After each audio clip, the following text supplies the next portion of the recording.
Storm clouds are peering ominously over the horizon, rain collecting on cobbled streets that so recently basked in sunshine.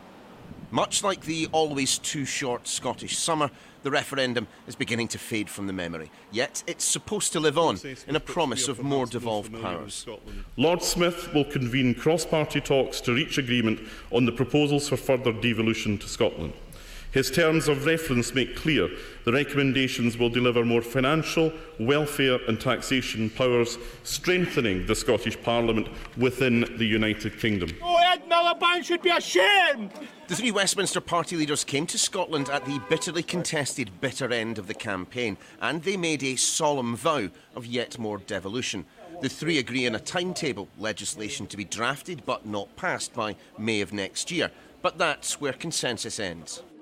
The Tories want Scotland to have complete control over income tax and a share of VAT. Labour says the Scottish Parliament should be given powers to raise 40% of its overall budget to increase the top rate of tax, but says no to any control of VAT. The Lib Dems say Holyrood should be given sufficient control over taxation, that it raises the majority of the money that it spends, as part of a new constitutional settlement making the UK more federal.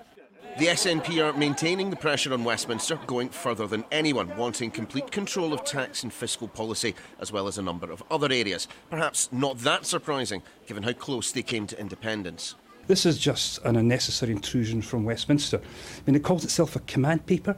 The people who are in charge of this process, the people that we answer to, the people who have the real authority are the Scottish people. We will be determined by them, and we will do what they wish, what they require. This offers absolutely nothing new in terms of the debate, and we really need to see something much more substantial.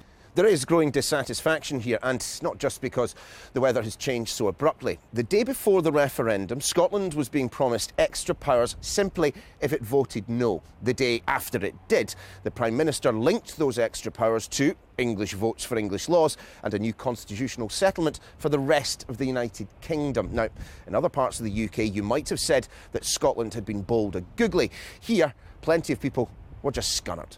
Given much of the campaign was fought online, little wonder that was where people chose to vent first.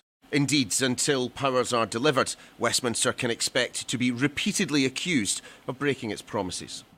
No one doubted that Scotland's votes would have implications beyond its borders. Still, some will be surprised that on Tuesday, Westminster debates not just powers for Holyrood, but whether Scotland's no provides an answer in devolution for the whole of the UK.